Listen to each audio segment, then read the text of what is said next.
กักตัวชายหนุ่ม2 คนพร้อมยาบ้า1,800,000 เม็ดซุกเสืองอยู่รถ6 ล้อปกส.แขวงบ่อแก้วได้รายงานวันที่18 กันยายนที่ผ่านมาเวลาประมาณ 17 โมงเจ้าหน้าที่ประจำจุดกวดกาป้อมโคกหลวงได้กวดรถ6 ล้อสีขาวยี่ห้อ JMC ป้ายทะเบียนวก3154 หลวงพระบางป้ายธุรกิจขับขี่มาแต่บ้านห้วยทรายน้อยมุ่งหน้าไปที่เมืองปากท้า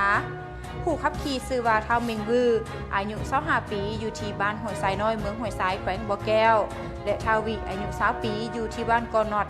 เมืองพลทองแขวงหลวงพระบางกวดค้นแมนพบเห็นยาเสพติดจำนวน900 มัดซุกเสืองไว้อยู่ที่ถังน้ำและข้างประตูรถเจ้าหน้าที่จึงได้มีการกักตัวไว้มอบให้แผนกตำรวจและสกัดกั้นต้านยาเสพติดเพื่อดำเนินการสืบสวนสอบสวนของกลางรวมมียาบ้า900 มัดเท่ากับ1,800,000 เม็ดโทรศัพท์มือถือ2 หน่วยเงินสด500,000 กีบรถ6 ล้อสีขาว1 คันปัจจุบันเจ้าหน้าที่พร้อมดำเนินการสืบสวนสอบสวนขยายผลหาผู้ร่วมขบวนการขอขอบใจข่าวจากปกส.แขวงบ่อแก้วยิงหมู่กินเหล้าน้ำกันเสียชีวิตแล้วหลบหนีแต่บ่รอดอิงตามบทรายงานของกองบัญชาการปกส.เมืองวาปีแขวงสารวันได้ให้ฮู้ว่าในวันที่14 กันยายนที่ผ่านมานี้เท่าโสยผู้ที่ว่าเสียชีวิตอายุ40 ปีประชาชนบ้านแก้งสะพานทองปุ่มดอนหวายเมืองละครเพ็งแขวงสารวันได้ไปลิ้นกินเหล้าอยู่ที่ศาลาในบ้านซึ่งมีหลายคนนั้นนั่งกินน้ำกัน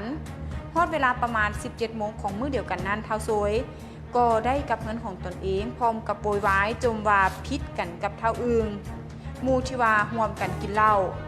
ว่าอยากฆ่าตนเองทิ่มซึ่งว่าก่อนหน้าที่เท่าโสยแล้วก็เท่าอื่นแม้นได้มีการพิเถียงกันมาก่อนแล้วจนถูกศึกษาพมขันบ้านแล้วเทื่อนึงจากนั้นเท่าโสยก็ได้มีการจับเอาไม้ค้อนตอกตะปูของเท่าติผู้ที่ว่าเป็นอ้ายที่เอามาฝากไว้กับแล้วเท่าติก็ได้ไปญาติเอาคืนซึ่งว่าเท่าโซยก็ได้ย่างไปจับเอาผ้าที่ปะไว้อยู่ในเฮือนแล้วย่างไปใส่เท่าอึงแล้วพิเถียงกันจากนั้นเท่าอึงก็ได้มีการจับเอาปืนแก๊ปใส่ลูกวานที่ปะไว้อยู่ในเฮือนนั้นยิงใส่เท่าโซย1 นัดซึ่งว่ามีบาดแผลหลายจุดทั่วต้นโตของเท่าโซยเฮ็ดให้เท่าโซยนั้นเสียชีวิตคาที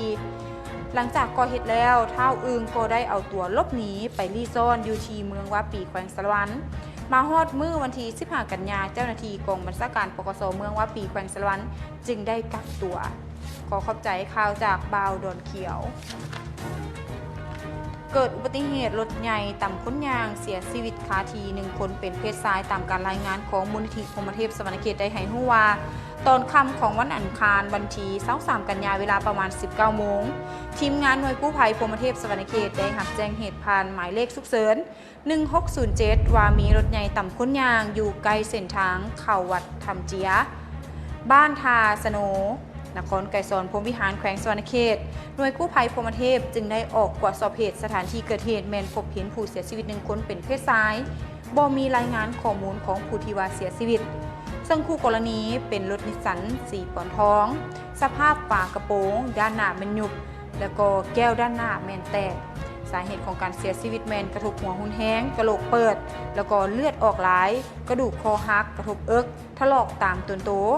ดังนั้นหน่วยกู้ภัยพรหมเทพสวรรณเขต1607ได้เมียนห่างผู้เสียชีวิตแล้วนำส่งให้ญาติพี่น้องอยู่ที่วัดธรรมเจียเพื่อทำพิธีทางศาสนาขอเข้าใจข่าวจากมูลนิธิพรหมเทพสวรรณเขตไฟฟ้าดับ11 บ้านเมืองไซยบุรีย้อนเสาไฟฟ้าล่ม3 ต้นเนื่องจากสภาพฝนตกหนักในคืนที่ผ่านมาในตอนเช้าของมื้อวันที่24 กันยายนนี้เวลาประมาณ 2:30 นาทีได้เกิดเหตุดินโซเจือนเฮ็ดให้เสาไฟฟ้า12 แมตต์ล่มจำนวน3 ต้นอยู่เขตบ้านนาคูลเมืองไซยบุรีแขวงไซยบุรีส่งผลกระทบเฮ็ดให้ไฟฟ้าดับจำนวน11 บ้านทางทีมงานรัฐวิสาหกิจไฟฟ้าลาวสาขาแขวงไซยบุรีกำลังเล็งแก้ไขซ่อมแปลงและจะให้สำเร็จภายในมื้อนี้ขออภัยลูกค้าผู้ที่ว่าสวมใส่ไฟฟ้าที่บ่สามารถสนองไฟฟ้าอยู่เขตได้รับผลกระทบดังกล่าวได้และต้องขอขอบใจข่าวจากรัฐวิสาหกิจไฟฟ้าลาวสาขาแขวงไซยบุรีการนำเมืองชลบุรีได้ลงสุกยู่การก่อสร้างเส้นทางเบตงเสริมเหล็กเข้าวัดพระจันทร์ลาย ในมื้อวันที่23กันยาการนำเมืองชนบุรีซึ่งว่าน้ำโดยท่านสุบินหลวงด้วงรองเลขาพักเมืองรักษาการเจ้าเมืองพร้อมด้วยคณะได้ลงสุขยู่การก่อสร้างเส้นทางเบตงเสริมเหล็กเข้าวัดพระจันทร์ลายโดยการนำพาเส้นนำของพระอาจารย์กิตติสุจิตโตเจ้าอธิการวัดพระจันทร์ลายพร้อมด้วยอำนาจการปกครองบ้านพ่อแม่ประชาชนชาวบ้านโน้นสว่างซึ่งว่าเส้นทางดังกล่าวนั้นแมนได้มีการก่อสร้าง2เส้นที่1เริ่มตั้งแต่จุดวัดออกไปหาเส้นทางหลวงของเมืองมีลวงยาว116เมตรความกว้าง5เมตรส่วนว่าเส้นที่2นั้นแมนก่อสร้างอ้อมวัดมีความยาว138เมตรกว้าง2เมตรมูลค่าการก่อสร้างทั้งหมดแมน119ล้านกีบการลงสุขยู่ในครั้งนี้ทานสุบินหลวงด้วงรักษาการเจ้าเมืองยังได้มีการมอบเงินสด1ล้านกีบให้กับอำนาจการปกครองบ้านเพื่อประกอบส่วนทุนในการก่อสร้างพร้อมทั้งย่องยอสมเสยความสามัคคีอันเป็นปึกแผ่นร่วมกันออกทุนฮ้อนสุมเหือแหงร่วมกันสร้างสาพัฒนาพื้นฐานโครงลางวัดวาอารามก็คือการสร้างสาบ้านเกิดเมืองนอนของตนให้มีความเจริญหุ่งเหืองขอขอบใจข่าวจากวิทยุกระจายเสียงแขวงสวรรณเขตเจ้าท่านผู้ชมนี่ก็ได้ว่าเป็นข่าวสาร